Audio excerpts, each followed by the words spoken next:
저희를 불러주시고 저희를 세워주시니 감사를 드립니다. 하나님, 저에게 건강한 또 육신과 건강한 마음을 허락하여 주셔서 주님의 말씀을 품고 또 귀한 자리 나오게 하시고 또 연약한 육신의 모습을 들고 또 주님 앞에 나온 또 하나님의 자녀들 가운데 하나님 또 그 모든 질병으로부터 자유케 하여 주시고 모든 연약함으로부터 하나님의 은혜로 말미암아 다시금 회복을 경험할 수 있도록 인도하여 주시옵소서. 성령님께서 우리의 삶 가운데 늘 함께 하여 주시고 하나님께서 우리에게 베풀어 주신 그 구원의 선물을 우리가 삶 가운데 깨닫고 지키며 살아가는 믿음의 자녀들이 되게 하여 주시옵소서. 하나님, 주님 주신 믿음을 지키며 살아가고자 힘쓰지만 때로는 넘어지고 때로는 무너지고 때로는 우리의 생각과 여전히 옛 모습에 또 익숙해져 빠져나오지 못하고 있는 저희들의 모습이 있음을 고백합니다.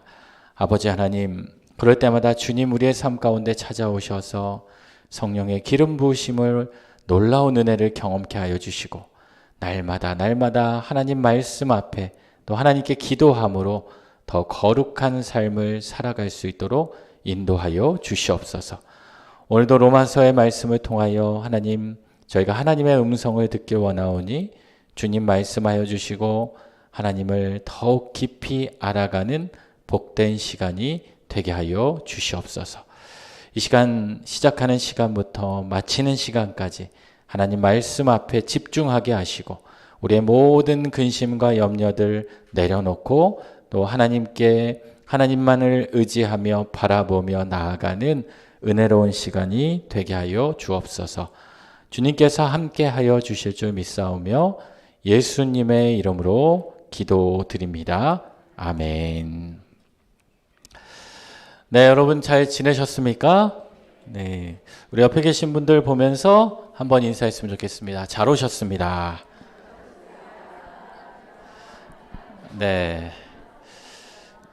네, 제가 보니까 어떤 분들은 정말 잘 오셨다고 축복하시는 분도 계시고 어떤 분들은 그냥 앞에서 목사가 하라니까 그냥 잘 오셨습니다. 이러시는 분도 계시는 것 같아요. 제가 어저께 이 월요일인데 이 목회자 무슨 모임이 있어서 거기에 가가지고 예배를 드리면서 예배 끝나고 이렇게 광고 시간에 이제 거기는 다 목사님들만 오신 자리였어요. 목사님들만 전국에서 오신 자리인데 거기서 이제 광고하시는 목사님이 우리 옆에 계신 분들 보면서 우리 축복하겠습니다. 잘 오셨습니다. 이렇게 인사하라고 그러는데 제가 어떻게 했을까요? 저도 이랬던 것 같아요. 잘 오셨습니다. 네.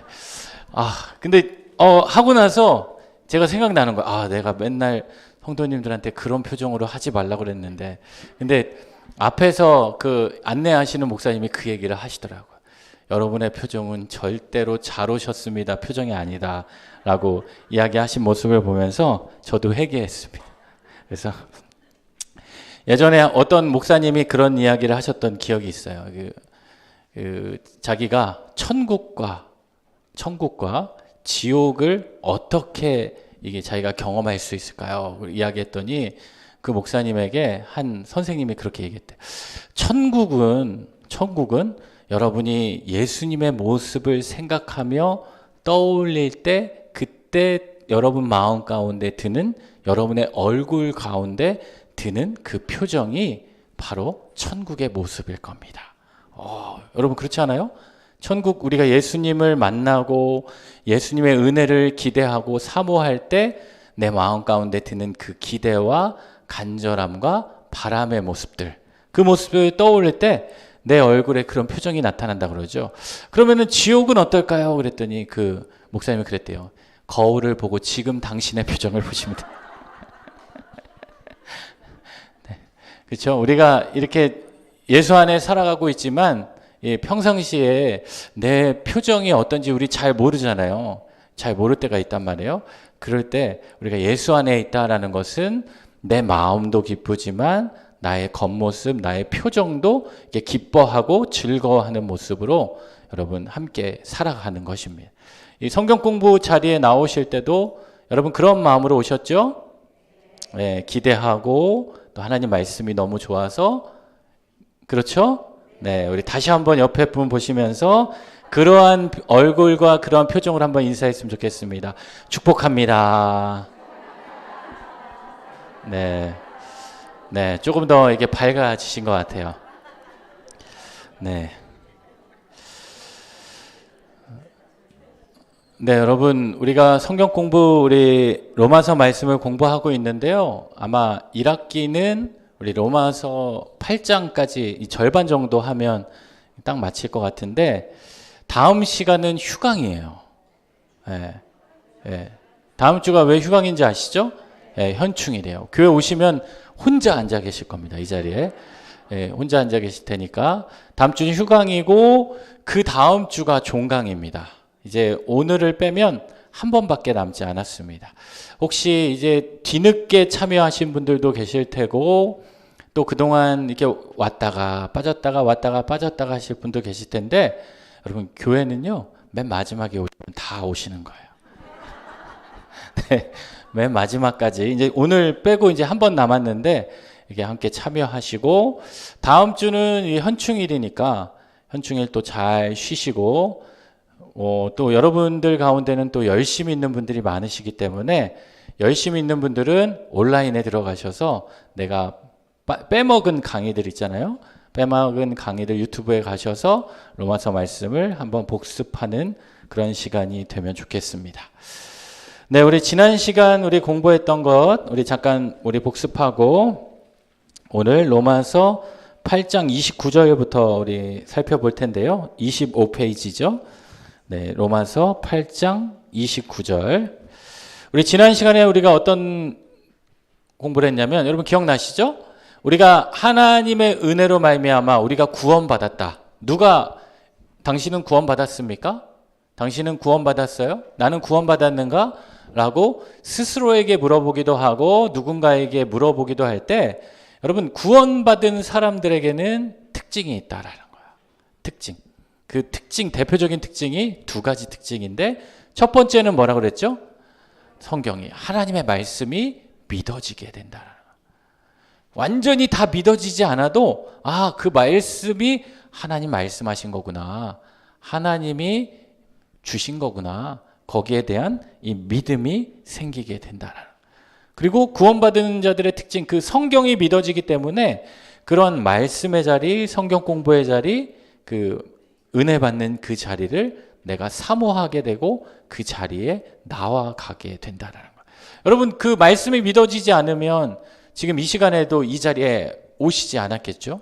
그 말씀에 대한 그런 사모함이 있고 여기 베레아에 있는 사람들처럼 간절한 마음으로 말씀을 받고 이것이 그러한가 하여 날마다 성경을 상고하는 그러한 마음이 있다라는 거예요. 그렇죠? 이 베레아에 있는 사람들의 딱 지우시고 딱 14지구 성도들은 간절한 마음으로 말씀을 받고 이것이 그러한가 하여 날마다 성경을 상고함으로 그러한 마음이 우리 안에 들게 된다는. 또 구원받은 사람들의 두 번째 특징 가운데 하나가 무엇이냐면 기도하게 된다는.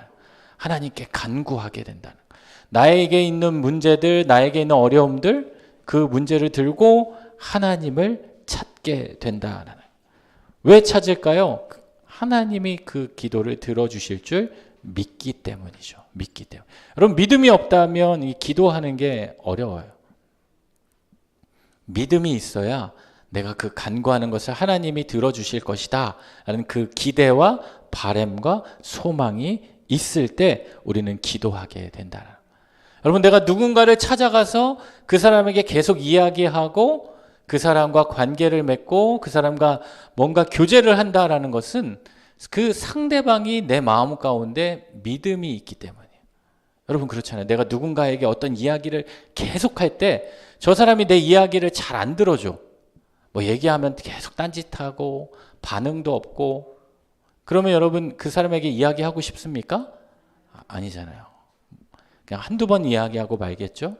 근데 우리가 하나님에 대한 그 믿음이 있기 때문에 내가 이렇게 계속해서 하나님께 매달리고 하나님을 찾고 하나님을 의지해도 그 하나님이 나의 기도를 무시하지 않고 외면하지 않고 땅에 떨어뜨리지 않고 들으실 거다라는 그러한 믿음이 이 구원받는 자들에게 있다라는 거예요. 여러분의 삶 가운데에도 이 크게 두 가지, 내가 하나님의 말씀이 믿어지고 하나님께 기도하는 삶이 되고 있는가? 그렇다면 이게 바로 구원받은 자들에게 특징이고요. 구원이라는 것은 내 의지와 내 능력으로 받는 게 아니라 하나님이 우리에게 주시는 선물이기 때문에 이 두 가지가 하나님께서 우리에게 주시는 마음으로 자라게 된다라는 거예요. 그래서 우리 지난 시간에 어떤 8장 공부하면서 이 세 가지 탄식에 대해서 공부했어요. 여러분 기억나십니까? 처음에는 무슨 탄식이 있었어요? 처음에는 피조물. 기억나시죠? 피조물이 탄식하고 그 다음에 우리가 탄식하고 그리고 마지막에는 성령님이 탄식하고 이 세 가지 탄식이 있다. 왜 탄식을 할까? 왜 탄식을 할까? 그 이유는 이 로마서의 핵심 주제와도 같겠죠? 예수 그리스도께서 우리에게 오셨다라는 거예요. 먹구름뿐인 인생, 절망적인 인생, 더 이상 소망을 품을 수 없는 그런 연약한 인생, 우리가 연약할 때, 우리가 죄인 되었을 때, 우리가 원수 되었을 때 그 예수님께서 우리에게 오셔서 이제는 더 이상 절망과 좌절의 인생이 아니라 우리에게 새로운 힘, 하나님의 한 의가 나타났다고 그랬잖아요. 새로운 힘, 그것이 무엇이었어요? 성령이 우리에게 임하심으로 우리의 삶이 자유케 되었다. 해방을 얻을 수 있게 되었다.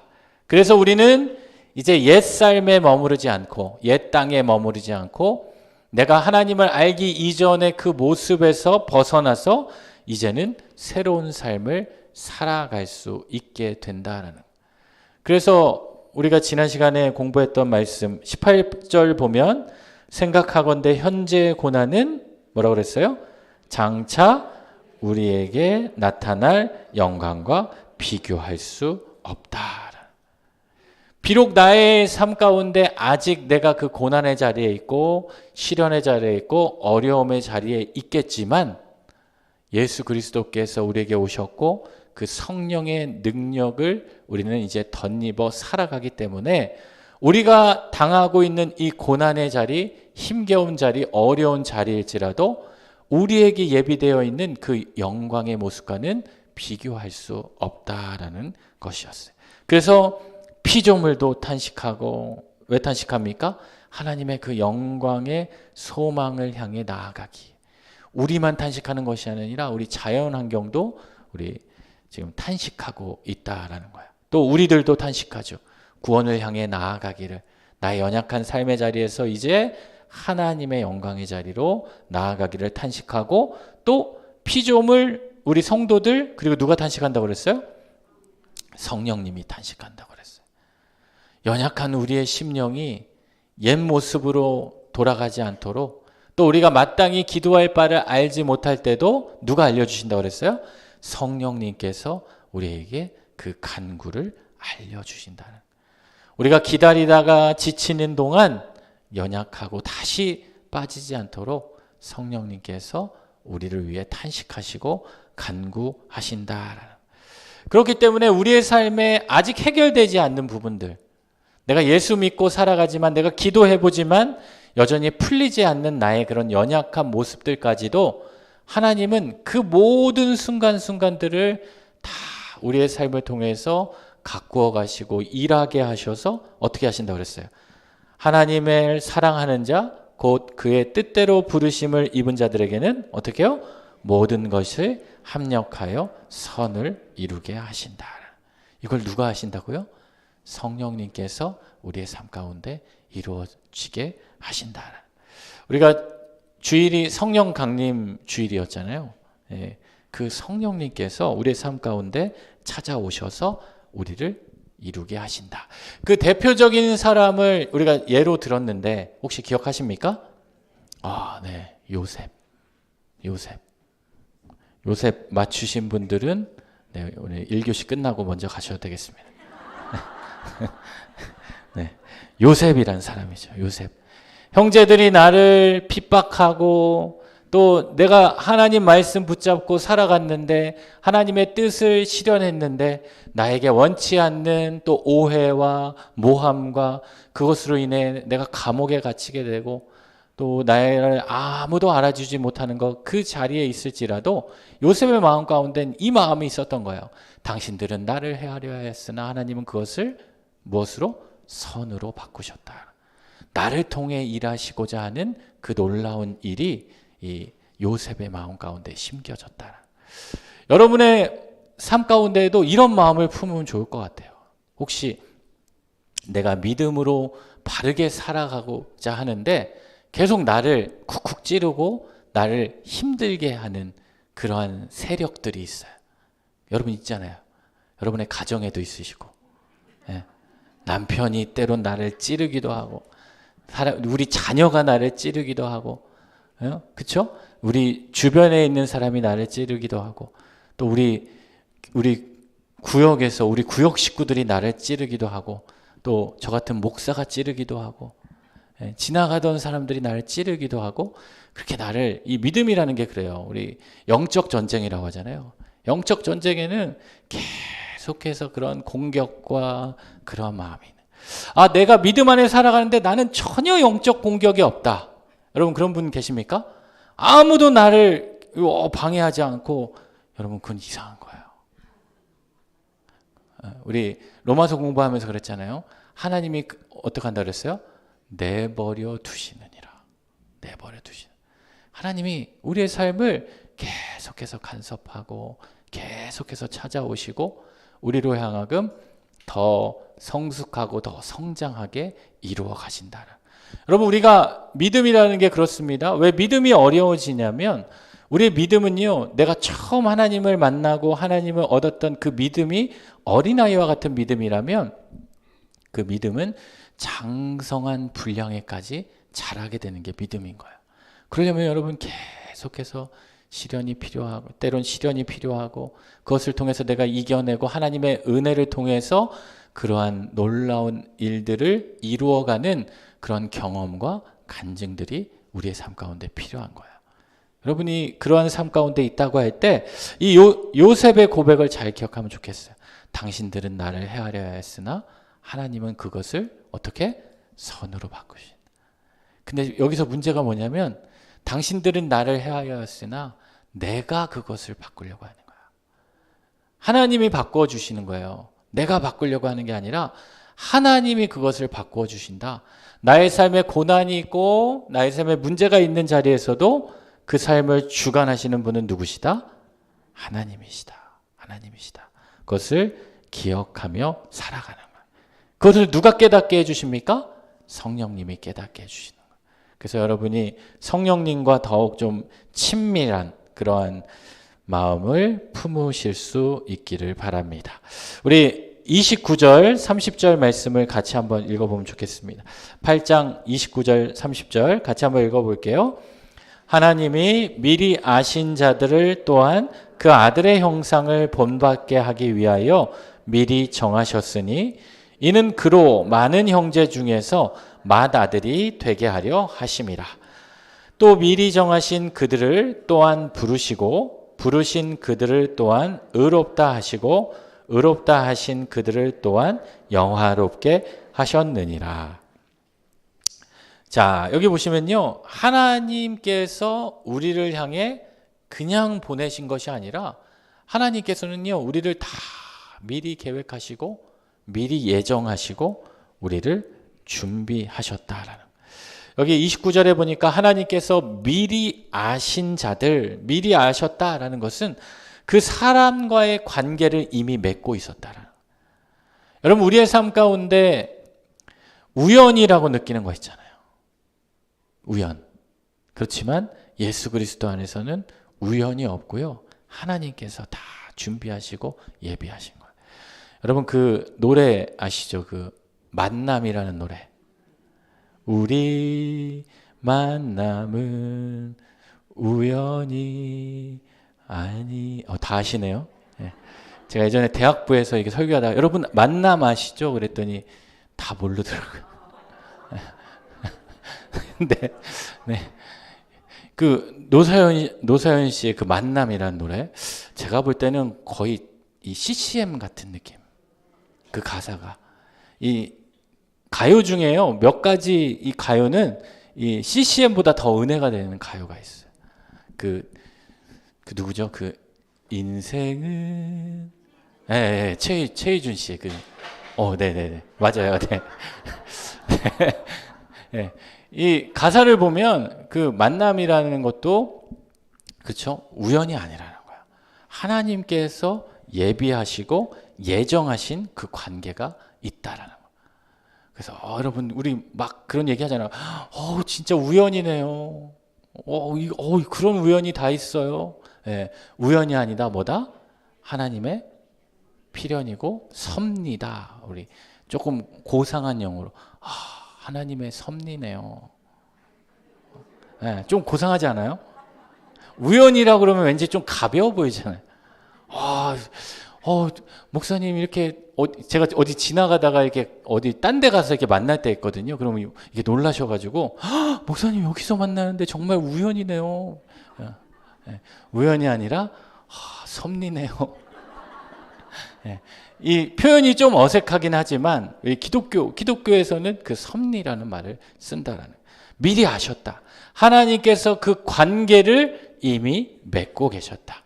이미 우리가 태어나기 이전부터, 태초부터, 우리 그 찬양이잖아요. 태초부터 시작된 하나님의 사랑은, 그렇죠?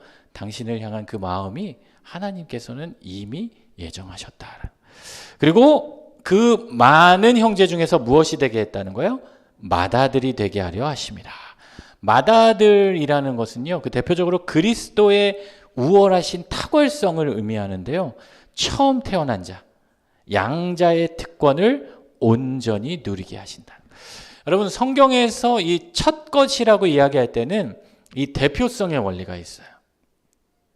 첫 것을 하나님께 드린다. 우리 성경을 보면 많이 얘기하잖아요. 내가 첫 것을 드린다라는 것은 나의 삶의 전부를 드린다라는 의미를 가지고 있어요. 그래서 처음이 중요한, 나의 처음 것을 하나님께 바치고 곡식을 첫 것을 하나님께 드리고, 또 그러한 믿음의 고백이라고 할 수 있죠. 그 형제 중에서도 맏아들이 되게 하셨다. 그리고 여기 보시면 30절 보시면 우리 공부했던 것들이 나오는데요. 미리 정하신 그들을 어떻게 한다는 거죠? 부르시고, 부르신 그들을 어떻게 하셔요? 의롭다 하시고, 의롭다 하신 그들을 또한 어떻게? 영화롭게 하셨다. 여러분 기억하시죠? 구원의 3단계. 처음 우리가 구원받았다라는 것은 뭐예요? 칭의잖아요. 칭의. 하나님께서 우리에게 은혜를 부어주신 거예요. 그렇죠? 하나님 우리를 부르시고 세우셔서, 여러분 한번 이렇게, 나는 내가 잘나서 하나님이 날 부르신 것 같다. 저 권사님은 몰라도 나는 솔직히 한 1% 정도는 있다. 하나님이 나를 찾으신. 없어요? 0.5% 정도는 있다. 안 넘어오시네요. 네, 그렇지 않다는 거야. 하나님께서 전적으로 나를 불러주신 거야. 우리 로마서 5장에 공부했잖아요. 연약할 때, 죄인 되었을 때, 원수 되었을 때 하나님께서 우리를 찾아오셔서 우리를 의롭다 하셨다. 칭의에는 하나님이 우리를 불러주신 그 은혜가 있는 거죠. 그 은혜를 통해서 하나님은 의롭다 하시고, 의롭다 하신 그들을 어떻게 하셨다는 거예요? 영화롭게 하셨다. 이 영화롭게 하셨다라는 것은 우리가 궁극적으로 나아가야 하는 그 과정이에요. 지금은 영화로워요, 안 영화로워요? 우리는 아직 영화롭지 못하죠. 영화롭지 못해요. 우리는 영화의 과정을 향해 지금도 나아가는 거예요. 여러분, 내 모습을 보면, 여러분 믿음 안에 거하고 있는 여러분의 모습을 보면 어떠십니까? 한 주간의 나의 삶을 돌아보시면 어떻게, 그래, 이쯤 되면 잘 살아왔어. 그런 마음이 드십니까? 어떤 마음이 드세요? 조금 부족한 마음이 드십니까? 왜 그렇습니까? 우리는 아직 영화의 단계로 지금 나아가고 있는 과정. 그 과정을 무슨 과정이라고 그랬어요? 성화의 단계라고 했잖아요. 그러니까 이 구원의 3단계는 칭의의 단계, 성화의 단계, 영화의 단계로 나아가는 거예요. 근데 영화는 궁극적인 목적이고 오늘 저와 여러분이 살아가고 있는 이 믿음의 삶의 자리는 바로 그 성화의 단계를 걸어가고 있다라는 거예요. 그런데 그 성화의 단계까지도 하나님은 미리 섭리하시고 예정하셨다라는 거예요. 여러분의 삶을 예비하셨다. 예비하셨다. 그래서 여러분 여기 29절에 아들의 형상을 본받게 하기 위해 미리 정하셨다. 그러니까 하나님께서는 처음부터 우리를 통해 일하실 일들을 다 정하셨다. 다 정하셨다. 그러니까 우리 삶 가운데 중요한 것은 뭐냐면 우리의 삶의 주권이 나에게 있는 것이 아니라 하나님께 있음을 인정하고 그 하나님의 부르심 앞에 하나님의 뜻에 내가 맞추어 갈 수 있도록 내가 인내하고 하나님 말씀을 따를 수 있도록 내가 기도하고 기다리는 그 과정들이 우리에게 필요하다. 그래서 여러분 믿음의 과정에는요 여러 가지가 필요하지만 가장 힘들고도 중요한 것이 무엇이냐? 그 하나님의 때가 임하기를 기다리는 그 인내의 과정이 필요한 거예요. 여러분 기도하면서도 우리에게 가장 힘든 게 뭐예요? 그 인내라는 시간이에요. 어떤 분에게는 그 인내가 뭐 1분 만에 해결될 수도 있고 어떤 분에게는 그 인내가 일주일만일 수도 있고 수십 년이 될 수도 있어요. 그리고 여러분 그 인내의 때를 내 때에 이루지 않아도 하나님께서는 우리 후손들을 통해서도 이루어가게 하시는 거예요. 사실 우리 한국교회가 그런 경우입니다. 한국교회가 우리 1884년에 선교사님이 처음 알렌 선교사님 들어오시고 언더우드와 아펜젤러 선교사님이 들어오면서 우리 개신교 선교가 본격적으로 시작됐는데요. 초기 기독교 우리가 우리 주일에도 우리 담임 목사님께서 설교 말씀 가운데 평양 대부흥운동 그런 이야기 했지만 그때 그 기독교가 강력했음에도 불구하고 여러분 그 퍼센트로 따지면 그렇게 높지 않았다라는 거예요. 그리고 그 기독교인들이 되게 어려움 가운데 살아갔고 또 여전히 또 그런 핍박과 그런 환경 속에서 살아가게 된 거예요.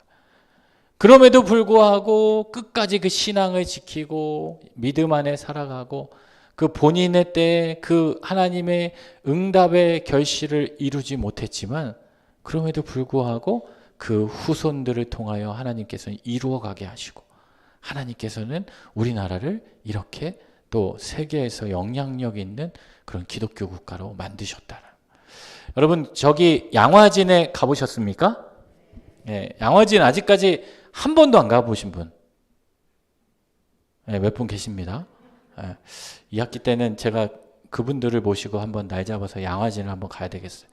양화진에 가면 선교사님들이 이렇게 무덤이 있잖아요. 몇 분이 계신 줄 아세요? 모르시죠? 하여튼 많이 계세요. 많이 묻혀 계시는데 그 선교사님들의 그 무덤, 그 비석이 있는데 그 한 분 한 분이 얼마나 귀한 분들인지 몰라요. 그런데 저는 거기 갈 때마다 느끼는 건데 여러분 그 양화진에 가보시면 그 선교사님 무덤에 이렇게 묘비가 있고 유명한 선교사님은요 약간 설명도 있어요. 또 언더우드나 뭐 아펜젤러나 이렇게 이런 분들은 뭐 4대, 5대가 막 이렇게 우리나라에서 뭐 6.25 전쟁도 참여하고 제가 알기로는 언더우드 4대 손이 한국에서 지금 교수를 하고 있는 걸로 알고 있거든요. 제가 옛날에 그 대학원 다닐 때 그 수업을 한번 들었던 기억이 있는데 그리고 계속해서 이렇게 하시는 그 유명한 선교사님들은 막 이렇게 묘비도 크고 가족들이 다 이렇게 묶여 있기도 하는데 한 명 이렇게 있는 분도 있고 또 한쪽 아래 저 끝에 구석에 가면요 이름도 없는 비석이 있어요. 아주 작은. 여러분 그 비석은 무슨 비석이냐면 선교사님들의 자녀들의 비석이에요. 한국에 와서 이 선교사님들은 본인들의 소명 받고 이렇게 와서 복음 전하다가 돌아가신 분들이지만 그 아이들은 아무것도 몰라요. 한국에서 태어난 아이들도 있고 임신한 상태로 한국에 온 사람도 있고, 그래서 한국에서 이게 지내다가 뭐 태어나자마자 죽은 친구들도 있고, 그 선교사 아이들의 그 비석이 상당히 많아요. 그걸 볼 때마다 이 아이들은 도대체 무슨 일이 있어서 이 땅에서 빛도 보지 못하고 이렇게 됐을까? 근데 여러분, 그런 희생과 그런 기도와 그런 헌신, 이 소망을 품고 또 하나님께서 우리를 부르신 그 은혜 앞에 달려간 그들의 희생과 그 인내가 있었기 때문에 오늘 저와 여러분이 있는 거 아닙니까? 그렇죠? 여러분들도 마찬가지. 여러분들의 믿음의 조상이 함께 기도했고 함께 살았고, 여러분들 가운데 또 내가 우리 가정 가운데 일대 신앙인 분들이 있어요. 우리 가정에 아브라함과 같은 분들도 있어요. 그분들도 마찬가지예요. 비록 아직 우리 후손들, 우리 자녀들, 우리 가정 가운데 아무도 믿지 않는 사람들이 있어서 나 혼자 믿는 분들도 계실 거예요. 그렇지만 분명한 사실은 하나님께서는 반드시 여러분의 기도와 헌신을 통해서 여러분의 가정 가운데 또 후대 가운데 그런 믿음의 결실을 맺게 해주실 것이다 라는 거예요. 하나님께서는 그것을 정하시고 미리 정하시고 부르시고 우리를 통해서 일하게 해주신다라는 거예요. 그래서 여러분, 그 마음을 품고 인내하면서 그 소망을 품으실 수 있기를 소망합니다. 지금까지는요, 이 로마서 8장 1절부터 30절까지는 가장 많이 나온 단어가 뭘까요? 네. 뭐요? 네, 성령. 잘 맞추셨어요. 성령이에요. 1절부터 30절까지 가장 많이 나온 단어가 뭐라고요? 성령. 기가 막히게 아시네요.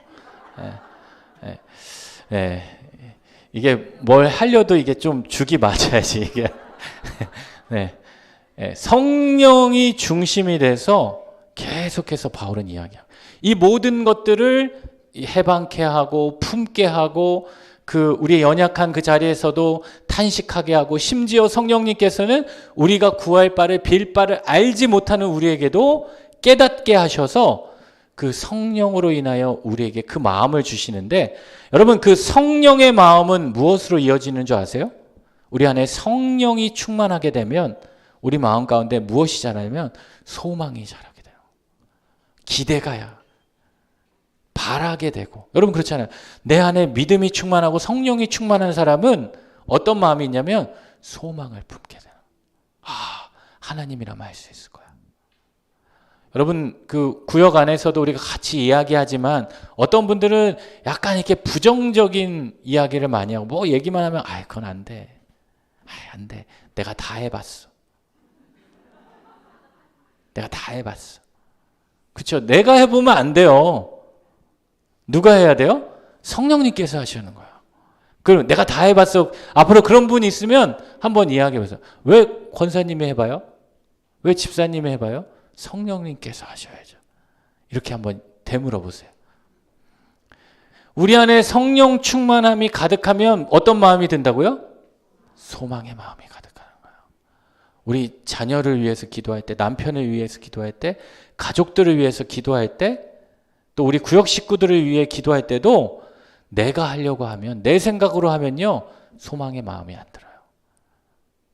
여러분 한번 떠올려 보세요. 남편, 아들, 또 내 기도하는 사람 떠올려 보세요. 갑자기 막 주변에서 곳곳에서 한숨이 나죠. 근데 내 안에 성령이 충만하면 내가 할 게 아니에요. 성령님께서 이루신다. 그러니까 내 마음 가운데 어떤 마음으로 바뀔까요? 소망의 마음으로 바뀌고 기대의 마음이 바뀌는 거예요. 그럴 때 우리 안에 뭐가 생기냐? 사랑의 마음이 생기는 거예요. 사랑의 마음이 생겨요. 여러분, 바울이 고린도전서 13장은 무슨 장이죠? 사랑장. 사랑장에서 뭐라 그래요? 세 가지? 믿음, 소망, 사랑이라고 하죠. 우리 안에 믿음이 있으면, 그 믿음으로 인하여 우리 안에 성령이 충만하게 되면 무엇이 생긴다? 소망이 생기고, 소망이 가득하게 되면 사랑이 생긴다. 근데 여러분, 나에게 성령 충만함도 없어요. 나에게 사랑도, 소망도 없어요. 그런 사람이 어떻게 사랑을 할 수 있겠어요? 할 수는 있겠죠. 그 순간, 겉으로만. 그렇지만 품을 수 없는 거예요. 우리 목사님이 설교 때도 그 얘기 하셨는데, 우리가 부활은 용서하는 거다 이야기했잖아요. 누군가를 용서할 때도 마찬가지. 내가 용서하려고 그러면 그 용서가 됩니까? 안 돼요. 용서하면 용서 안 돼요. 그 하는 척 하지만 내 마음에 있는 그 상처와 아픔들은요, 해결되지 않는 거예요. 근데 성령께서 이루어 주시면, 성령께서 만져주시면 내 마음 가운데 믿음이 자라고 은혜가 자라고 소망이 심겨주면서 어떤 마음이 생긴다고요? 사랑의 마음이에요. 여러분, 누군가를 사랑하길 원하고 누군가를 이해하기 원하고 용서하기 원하는 분들이 있으면 먼저 무엇을 구해야 돼요? 성령의 은혜를 구해야 돼요. 믿음을 구해야 돼요. 그 믿음으로 인해서 성령의 마음이 자라고 소망의 마음을 품고 사랑의 마음으로 나아가야 돼요. 바울이 지금까지는 그 성령에 대한 이야기를 하면서요, 그 성령이 이렇게 우리를 인도하시고 우리를 주관하시게 되면 우리가 그 소망을 품고 무엇을 깨닫게 된다는 거예요? 하나님이 우리에게 주신 그 사랑의 마음을. 그 하나님의 사랑은 그럼 무엇이냐? 그 이야기를 이 31절부터 39절까지 해주고 있습니다. 우리 로마서 5장 5절 말씀인데요. 우리 공부했던 말씀인데 우리 같이 한번 읽어볼까요? 시작. 소망이 우리를 부끄럽게 하지 아니함은 우리에게 주신 성령으로 말미암아 하나님의 사랑이 우리 마음에 부은 바 됨이니. 우리가 사실 5장 공부할 때 이미 살펴본 말씀이죠. 소망이 우리를 부끄럽게 하지 아니하면 누구로 말미암아? 성령으로 말미암아 하나님의 사랑이 우리에게 부어지기 때문이에요. 성령을 통해서 우리에게 소망이 생기게 되고 소망으로 말미암아 하나님의 사랑이 우리에게 임하게 된다라는 말씀입니다. 우리 31절, 32절 같이 한번 읽어보겠습니다. 시작. 대하여 우리가 무슨 말 하리요? 만일 하나님이 우리를 위하시면 누가 우리를 대적하리요? 자기 아들을 아끼지 아니하시고 우리 모든 사람을 위하여 내주시니가 어찌 그 아들과 함께 모든 것을 우리에게 주시지 아니하겠느냐.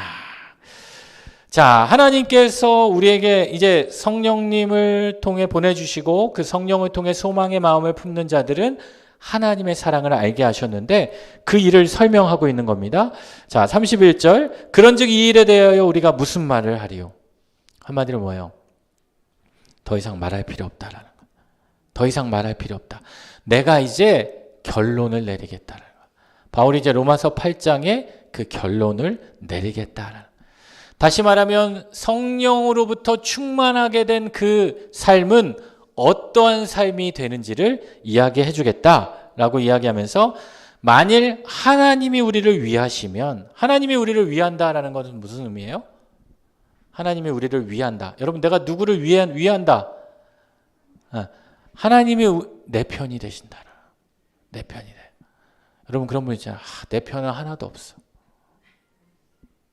그렇죠? 남편도 누구 편이에요? 남의 편이라고 그러죠.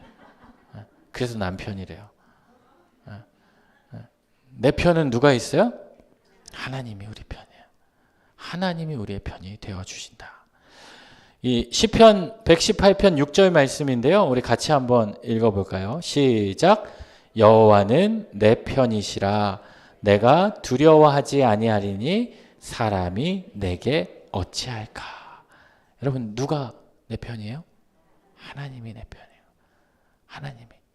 여러분에게 있는 가장 큰 백은 누굽니까? 하나님이에요. 하나님. 하나님이 나의 편이 되어주신다. 여러분, 제가 학교 다닐 때 저는 이렇게 싸움을 잘 못해서, 덩치만 크지, 싸움을 잘 못해서 싸움을 해본 적은 별로 없었던 것 같아요. 이게 맞았던 적은 몇 번 있는 것 같은데, 누구를 때리거나 그런 적은 없는 것 같은데, 싸울 때 어떤 얘기 합니까? 막, 누구 알아? 이렇게 막 싸우는 거. 여러분, 그런 거 들어본 적 없어요? 너 누구 알아? 걔 내 친구야. 너 누구 알아? 우리 형이야. 막 이렇게 싸우지도 않고 싸우려면 한 30분 걸려요. 이름 다 돼야 되니까. 이름 다 되다가 서로 막 견져보고 막 이러다가 얘 건드리면 안 되겠네? 건드리면 안 되겠네? 그렇게 그랬던 기억이 있는데 제가 중학교 때요. 중학교 때 이 교회를 가다가 제가 시골에 있다가 이제 서울에 올라왔는데 저희 사택이 개포동이었어요. 개포동 아시죠? 개포동이고 교회는 여기 삼성동이었어요. 삼성동이어서 제가 이제 교회를 가는데 아침에 찬양대를 해야 되니까 버스를 타고 가야 돼요. 버스를 타고 가야 되니까 제 기억에 7시까지 교회를 갔던 것 같아요. 그러니까 6시 조금 넘으면 이 버스를 타고 한 30분 걸렸던 것 같아요. 버스 타고 이 교회 와야 되는데 주머니에는 뭐가 있었냐면 헌금하고 그 회수권 아세요? 네. 회수권 2장하고 이 헌금 딱 챙겨가지고 이렇게 가는데 가다가 집 아파트에서 딱 나와서 이제 버스 정류장으로 걸어가는데 그 상가를 지나야 돼요. 상가를 지나는데 깡패를 만난 거예요. 옛날에는 깡패도 많았던 것 같아요. 근데 깡패 2명이 제가 한 중학생인데 한 고등학생쯤 돼 보여요. 여기 딱 오더니 따라오라고. 그냥 따라갔어요. 그 둘이 앞으로 가고 저 이렇게 따라가요. 따라가는데 가면서 물어보는 거예요. 너 돈 가진 거 있냐? 저한테 그 헌금이 있었거든요. 제가 어떻게 얘기했을까요? 없다. 너 뒤져서 나오면 10원에 1,000대. 10원에 1,000대. 가면서 계속 생각했어요. 내가 헌금이 얼마니까 난 몇 대를 맞아야 되지? 막 이렇게 하다가 화장실로 딱 가는데요. 그 화장실에 어떤 어른이 있는 거예요. 근데 그 형들이 딱 데리고 가다가 야, 다른 데로 가자. 그러더니 또 다른 빌딩 화장실로 가는 거야. 또 따라가요, 뒤에서. 따라가는데 이분들이 물어보는 거야. 너 어디 학교야? 예, 저는 어디 중학교인데요. 니네 학교 짱이 누구야? 네, 정환섭 교장 선생님인데요. 제가 그랬거든요. 그러니까 이 2명의 짱이 누구냐 하는 거는 니네 학교 그 싸움 누구? 그러니까 이제 한마디로 이제 물어보는 거예요. 저의 족보를 지금 검사하는 거예요. 얘가 누구 혹시 이렇게 관계된 사람이 아닌가? 근데 저는 얘기한 거죠. 저는 진짜 짱이 누구냐 그래서 저희는 정환섭 교장 선생님인데요. 그랬더니 이 2명이 완전 황당하다는 듯이 뭐 이런 게 다 있냐? 너 뭐야? 그러더니 야, 저한테 뭐라고 그러는지 아세요? 야, 꺼져. 제가 어떻게 한지 아세요? 감사합니다. 그리고 그냥 교회 갔던 기억이 있어. 그러니까 그 물어본 것도 왜 물어봤는지 이야기 해보는 거야. 너 이게 뭐 백이 누가 있고 혹시 또 괜히 잘못 건드려서 그럴 수도 있으니까. 그래서 여러분의 백은 누굽니까? 여러분 짱이 누구예요? 하나님이시면 되는 거예요. 여기 그 증거가 어디 있습니까? 왜? 여기 있잖아요. 몇 절이에요? 31절부터 여러분 근거가 있는 거예요. 누가 여러분을 건드려요. 여러분을 흔들어요. 그러면 여러분 누구 얘기합니까? 하나님이 내 편이시다. 하나님이 우리를 위하신다. 내 마음 가운데 두려움이 있고 아무도 나를 몰라주는 것 같고 나는 외톨이인 것 같고 연약한 것 같고 도와줄 수 없는 사람인 것 같지만 여러분 누가 우리를 위하신다? 하나님이 우리의 편이 되어주신다. 하나님이 우리를 지켜주신다. 여러분 그거면 된 거 아닙니까? 시편 23편 1절 여러분 다 외우시죠? 같이 한번 해볼까요? 시작. 여호와는 나의 목자시니 내가 부족함이 없으리라. 여러분 그 말씀이면 된 거잖아요. 부족함이 없다는데 제가 한번 말씀드렸죠. 이 성경 암송대에서 한 중학생이 나와서 시편 23편 외우는데 너무 여러분과 같은 눈빛으로 쳐다보는 거예요. 틀리나 보자. 얼마나 긴장했겠어요. 여호와는 나의 목자시니 내게 부족함이 없으리로다. 여호와는 나의 목자시니 내게 부족함이 없으리로다. 그러니까 밑에서 그가 막 이랬는데 그가 그러다가 너무 긴장하다가 이 친구가 여호와는 나의 목자시니 내게 부족함이 없으리로다 수십 번 반복하다가 은혜를 입은 거 아니에요. 그래서 여호와는 나의 목자시니 내게 부족함이 없으리로다. 부족한 게 없는데 더 이상 뭐가 필요합니까? 이 얘기를 하고 내려왔다. 여러분 실화예요, 실화. 실화. 예. 그랬다는 거 아니에요. 여러분 하나님이 나의 목자가 되어 주시고 하나님이 나의 편이 되어 주신다. 여러분 그거보다 더 큰 게 어디 있어요? 더 큰 게 어디 있어요? 나의 목자가 되어 주셔서 사망의 음침한 골짜기에 있을 때에도 나와 함께 하시고 나를 지켜 주시는 그 은혜가 우리에게 있다는 거예요. 그러니까 바울이 그 얘기를 합니다. 너의 삶 가운데 아직 연약한 자리, 계속해서 이 사람들은 무엇을 붙잡고 살아가요? 유대인들은 율법을 붙잡고 다른 사람을 평가하고 판단하고 우월주의, 그런 마음 가운데 있는 사람들을 향해 뭐예요? 성령으로 이 모든 것을 이루어가게 하시는 하나님이 바로 우리를 사랑으로 품어주신다. 그래서 하나님이 우리를 위하시면 누가 우리를 대적하리요? 왜 우리가 담대할 수 있는가? 여러분 예수 믿는 사람들은요 담대한 사람이 돼야 돼요. 담대한 사람이 돼야 돼요. 세상 앞에서 내가 다른 것으로는 내가 이게 나약할 수 있지만 믿음과 하나님에 대한 그 소망, 미래에 대한 소망에 대한 부분에서는 여러분 어떻게 된다고요? 담대해야 된다. 제가 그 얘기했죠. 거룩한 뻔뻔함이 있어야 된다. 뻔뻔함이 있어야 된다. 왜? 하나님이 내 편이니까. 내 삶을 보면 아무것도 없어요. 저 사람 뭐야? 저 사람 뭐 아무것도 없는데 뭐 저런 걸 다 해? 저 사람이 뭔데 저 일을 해? 저 사람이 왜 해요? 하나님이 이루어 가시니까 하는 거예요. 하나님에 대한 기대감, 하나님에 대한 소망을 품는 자가 하나님의 일들을 이루어가는 거예요. 여러분 복음서에 그 말씀이 있죠. 천국은 어떤 자의 것이라고 그래요? 침노하는 자의 것이라는 거예요. 하나님께서는 그런 거룩한 열정을 품고 그 하나님의 사랑을 확신하고 붙잡고 걸어가는 자들에게 하나님의 일들을 이루어 가시는 분이십니다. 여러분의 마음 가운데에도 그러한 담대한 믿음으로 살아갈 수 있기를 소망합니다. 우리 5분 쉬었다가 또 이어서 하도록 하겠습니다. 우리 성경 공부 반장님 나오셔서 우리 광고 말씀 전해 주시겠습니다.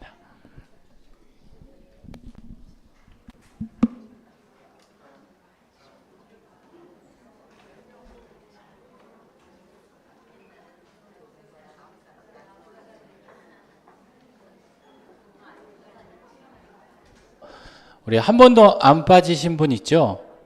혹시 이게 계십니까? 한 번도 결석 안 하신 분들? 네, 계실 텐데, 우리 다음 시간까지, 종강 때까지 한 번도 안 빠지신 분들, 뭐 이렇게 스티커를 좀 나눠주세요.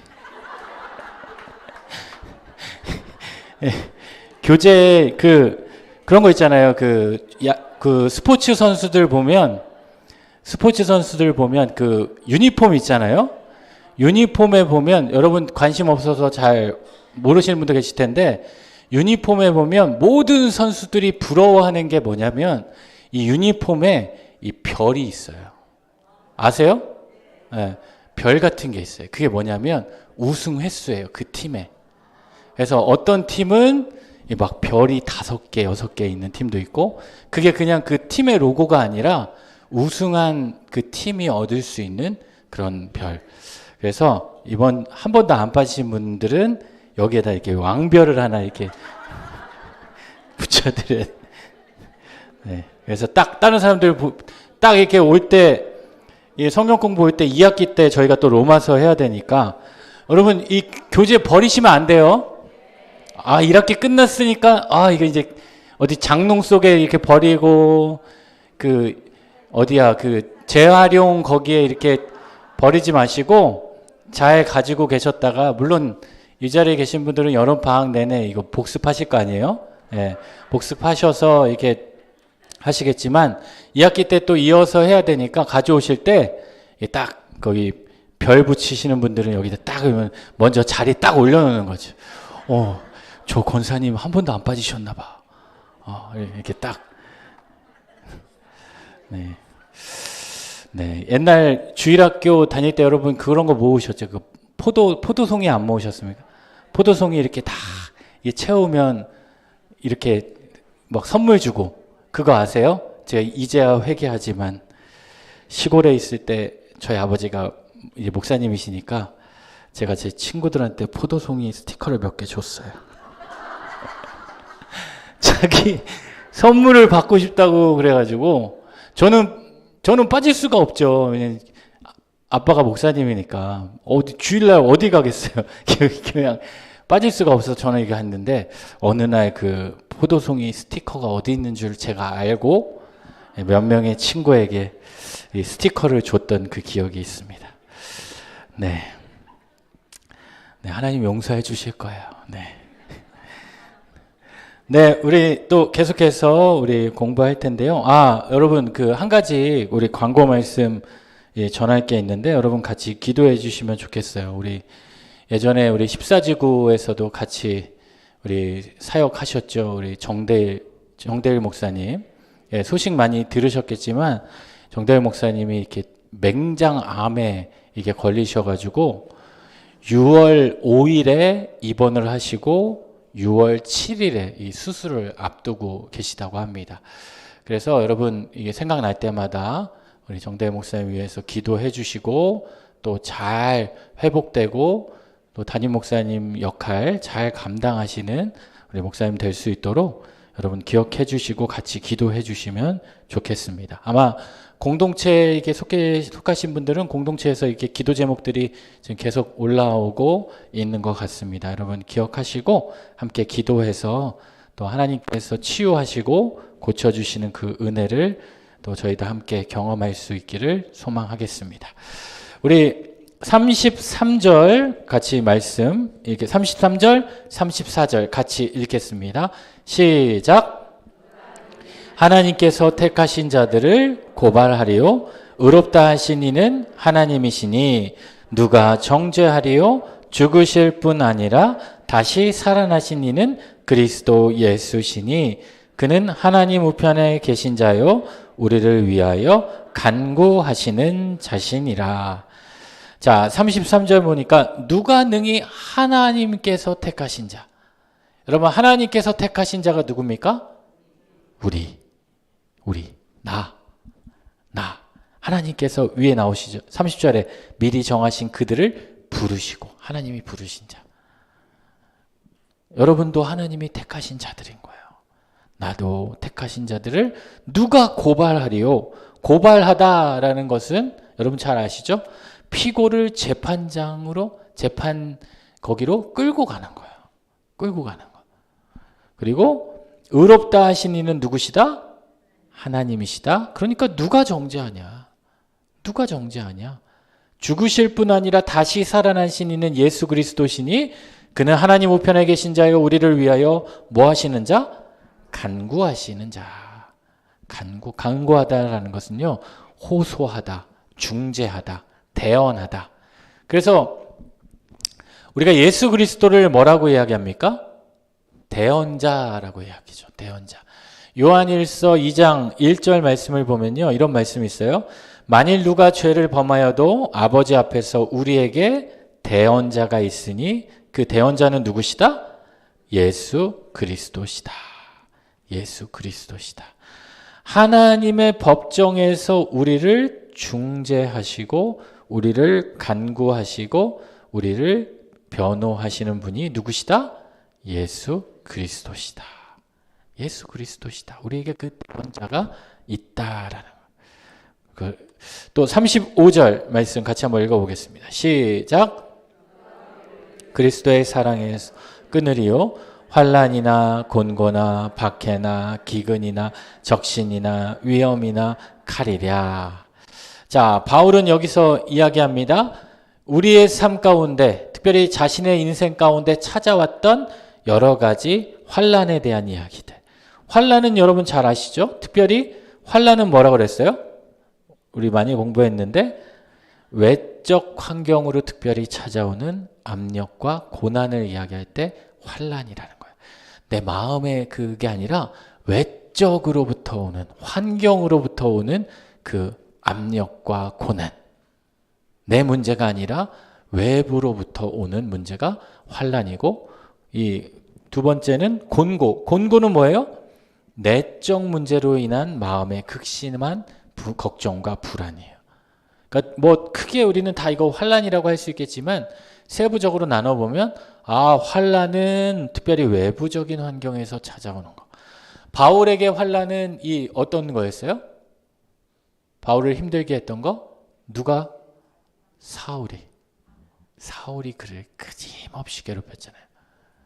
그리고 그 곤고는 내 내면의 문제. 그리고 박해. 여러분 박해 아시죠? 뭐 핍박, 박해, 기근, 또 적신. 적신은 특별히 뭡니까?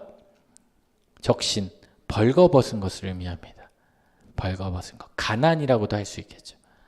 근데 성경이 말하는 이 가난은요, 그냥 우리가 흔히 생각하는 그런 가난, 개인적인 가난뿐만 아니라 사회적으로 소외되는 것도 이 적신이라고 그래요. 벌거벗음이라는 거.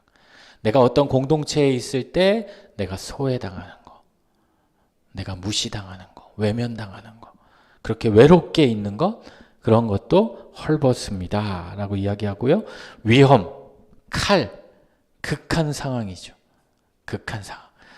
이러한 이 대표적으로 한 35절에는 한 7개를 이야기하는데 이러한 7가지 어려운 환경이 있어도 우리를 어디에서 끊으리요?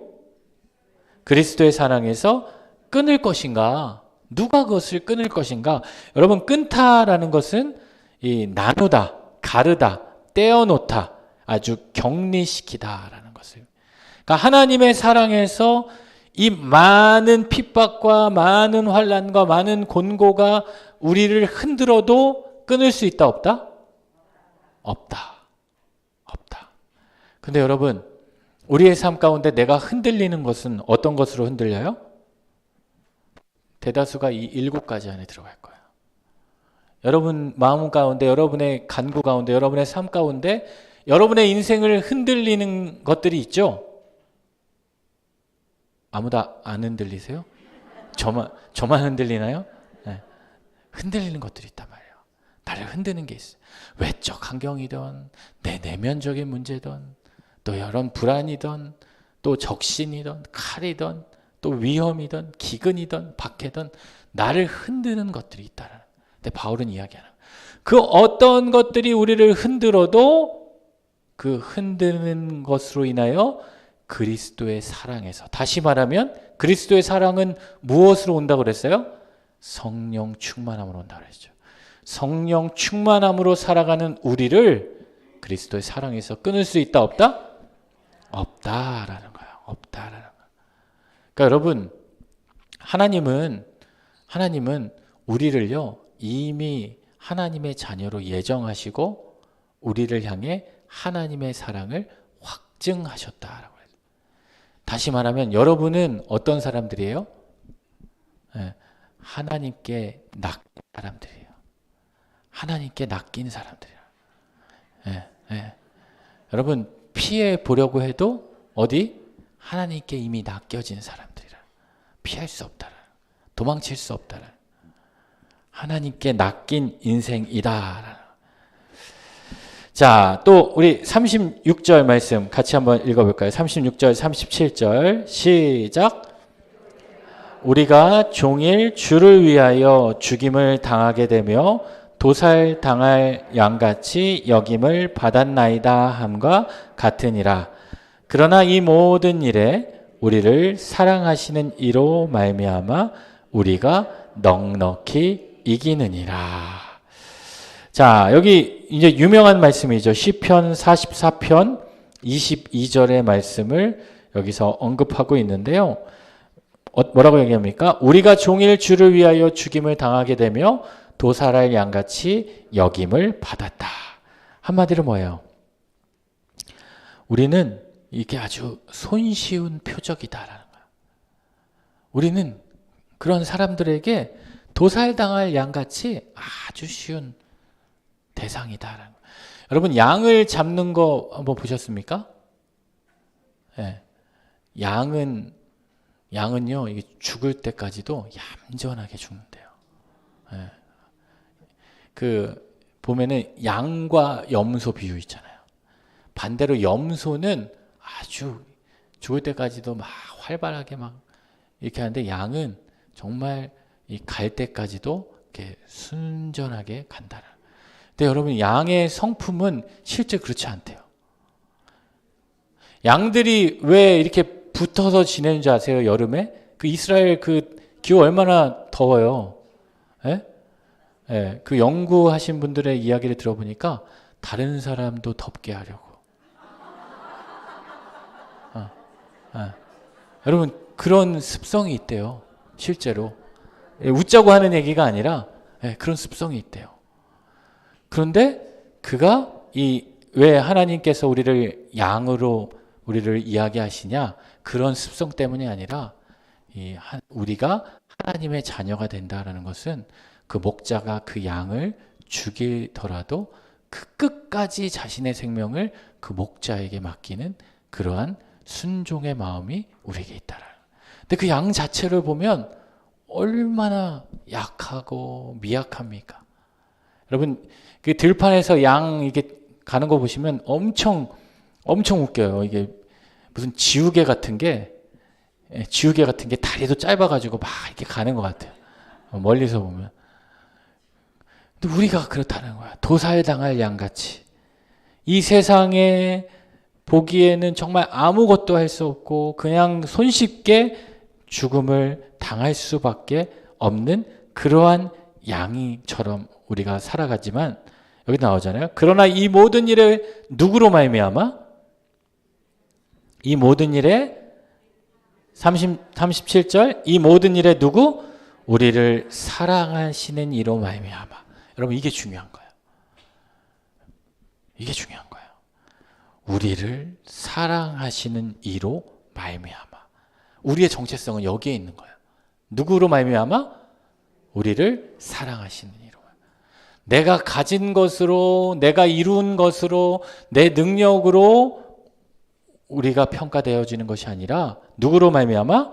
우리를 사랑하시는 이로 말미암아 우리가 어떻게 된다? 넉넉히 이기게 하신다. 여러분 우리의 모습을 보면 우리의 실존을 보면 도살할 양같이 여김을 받는 자들이지만 미약하고 부족하고 연약한 자들이지만 누구 때문에? 예, 하나님 때문에, 예수님 때문에, 성령님 때문에 우리는 어떻게 된다? 넉넉히 이기느니라. 여러분 이 넉넉히 이긴다라는 단어는요, 이 헬라어로도 유명한 단어죠. 휘페르니카오라는 단어인데 그냥 적당히 이기는 게 아니에요. 적당히 이기는 게 아니에요. 그 이제 스포츠 같은 데 보면 막 2대1, 1대0 이게 아니라 이 넉넉히 이긴다는 건 뭐예요? 그냥 콜드 게임으로 이긴다는 거예요. 아예 게임이 안 된다는 거예요. 하나님께서 우리에게 임하시면, 성령님께서 우리에게 임하시면 우리가 어떻게 된다? 넉넉히 이기게 되는 은혜가 된다라는 거예요. 이러한 연약하고 부족한 상황일지라도 이것을 믿고 의지하고 소망을 품고 살아가는 자에게 하나님께서는 넉넉히 이기게 하시는 축복을 더해 주신다라는 거예요. 여러분 그거 아시죠? 우리가 어떤 일을 할 때 누군가를 이렇게 도와줄 때 여러분 우리 마음 가운데 어떤 마음이 있어요? 누군가 도와줄 때 에? 어떤 마음이 있어요? 에, 기쁜 마음? 에, 또 있지만 또 여러분 솔직한 마음. 예, 이게 막 포장하려고 하지 말고, 그냥 솔직한 마음. 누군가를 도와줄 때 내 안에 어떤 마음이 좀 있습니까? 예? 저 사람도 언젠가는 나를 좀 도와줬으면. 여러분, 그런 마음 있어요, 없어요? 없으세요? 대단하신 분들이시네. 역시 성경 공부하시는 분들은 다르시네요. 근데 우리가 누군가를 도와줄 때 그런 마음이 내가 100을 한다고 해서 그 사람이 나한테 100은 안 해주겠지만 그래도 내가 어려울 때 저 사람이 나를 조금 기억해주고 여러분 그런 마음이 있죠? 네, 있단 말이에요. 없어요? 네, 그런 분들은 먼저 가셔도 되겠습니다. 네, 우리 마음 가운데 그런 마음이 들 수가 있어요. 왜? 근데 이 성경은요. 그리고 우리가 어떤 것을 기대하고 바랄 때 여러분 어느 정도 기대하세요? 네? 어느 정도 기대하세요?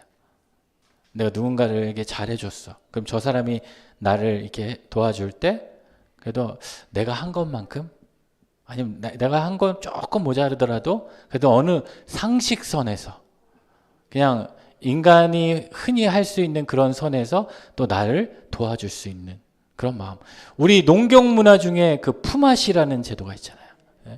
그런 마음이 우리 인간에게 있는 기본적인 마음일 거예요. 근데 여러분 성경은요 그것을 뛰어넘는 거예요. 하나님께서 우리와 함께 하시고 하나님께서 우리에게 임하시면 넉넉히 이기게 하신다. 성경은 최소 구체적으로 이것을 몇 배라고 이야기하는 줄 아세요? 네, 최소가 30배예요. 30배, 60배, 100배. 별로 이렇게 와닿지 않으시는 것 같은데 네. 여러분 성경은 하나님은 우리를 그냥 막 여러분 그 권투 경기 하잖아요. 권투 경기. 그 권투 막 할 때 보면 어떤 사람은 시작하자마자 딱 나와가지고 그 KO 저는 그 8초 만에 경기 끝난 거 본 적도 있어요. 8초 만에 그냥 딱 해가지고 이게 이기는 분이 있는가 하면 어떤 분은 막 여기 다 간신히 이기게 되는. 성경은 그렇지 않다는 거야. 하나님은 우리로 하여금 어떻게? 넉넉히 이기게 한다. 영광스러운 승리를 거두고 압도적으로 이기게 한다. 왜? 무엇 때문에? 우리를 사랑하시는 이로 말미암아. 내가 하면 간신히 해도 이길까 말까 하겠지만 하나님이 하시면 하나님은 넉넉히 이기게 하신다. 네, 38절 또 말씀 보겠습니다. 39절까지 시작. 하노니 사망이나 생명이나 천사들이나 권세자들이나 현재일이나 장래일이나 능력이나 높음이나 깊음이나 다른 어떤 피조물이라도 우리 주 예수 그리스도 안에 있는 하나님 사랑에서 끊을 수 없으리라. 여기도 한 10가지가 나오네요. 사망, 생명, 천사, 권세자, 현재일, 장래일, 능력, 높음, 깊음, 다른 어떤 피조물이라도. 한마디로 이 10가지를 다 바꾸면 뭘로 바꿀 수 있어요? 모든 것, 모든 상황에서도 우리를 우리 주 그리스도 예수 안에 있는 하나님의 사랑에서 어떻게 할 수 없다? 끊을 수 없다. 여러분, 우리는 이런 자들인 거예요. 우리는 이런 사람들인 거예요. 누가 우리의 백이 되신다고요? 하나님. 옆에 계신 분들 보세요. 옆에 계신 분들. 보통 분들이 아니에요. 우리가 함부로 건드릴 수 있는 분이 아니에요. 함부로 대할 수 있는 분이 아니에요. 네. 여러분 그런 분들과 함께 성경 공부를 하고 계신 겁니다. 여러분 어때요? 대단한 분들 아니에요? 네, 한번 인사해 주세요. 대단하시네요. 네, 네, 네. 네, 저희 지구 성경 공부 오시는 분들은 앞으로 그렇게 인사했으면 좋겠습니다. 아, 대단하신 분 오셨습니까? 이렇게. 대단하신 분들인 거예요. 대단하신 분들. 그래서 아까 35절에 한 7가지 나왔잖아요. 이런 7가지, 또 38절, 39절에 한 10가지, 이러한 모든 상황 속에 놓여 있을지라도 하나님의 사랑에서 우리를 끊을 수 있다 없다? 여러분 이걸 기억하셔야 돼요. 이걸 기억하셔야 돼요. 그리고 하나님은 그 사랑으로 인해서 우리로 하여금 어떻게 하신다? 넉넉히 이기게 하신다. 그러니까 바울이 이야기하는 거예요. 현재 우리가 당하고 있는 그 고난은 장차 우리에게 나타날 그 영광과 뭐 할 수 없다? 비교할 수 없다. 하나님은 이렇게 예비하시고 예정하셨기 때문에. 여러분 내 인생 가운데 찾아온 그 고난과 문제의 자리에서도 그 모든 것들을 이루어서 그 모든 것들을 합력하여 선을 이루시게 하시는 분이 하나님이시기 때문에 여러분 내 삶이 그 고난에 있고 문제에 있다면 우리가 구해야 할 것은 우리의 삶 가운데 그것을 이겨낼 수 있는 믿음과 힘과 소망을 품을 수 있도록 하나님께서 역사하시고 성령님께서 그것을 깨닫게 할 수 있도록 우리는 하나님을 붙잡고 기도하며 인내하며 살아가야 한다. 우리가 31절부터 우리 38구절까지 말씀을 보니까 이렇게 돼 있죠. 누가 대적할 거고, 누가 고발하고, 누가 정죄하고, 누가 사랑해서 끊으리요. 대답은 뭐예요? 예?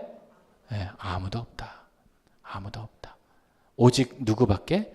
하나님밖에 없다. 근데 그 하나님이 우리를 대적하지 않으시고, 우리를 고발하지 않으시고, 우리를 정죄하지 않으시고, 우리를 사랑해서 끊지 않으시고, 하나님이 우리의 뭐가 되신다고요? 내 편이 되어주신다. 내 편이 되어주신다. 여러분, 그게 우리가 받은 최고의 복이고, 우리의 삶에 우리가 그것을 믿고 살아간다라는 것이 어찌 보면 우리가 이 삶을, 이 땅을 살아가는 가장 큰 기적을 경험하고 있는 겁니다. 여러분, 또 한 주 동안 하나님이 내 편이다. 하나님이 이 모든 것들을 품어주시고 깨닫게 하신다. 그 은혜를 덧입으며 살아가는 우리 믿음의 우리 성도님들이 되시기를 소망합니다.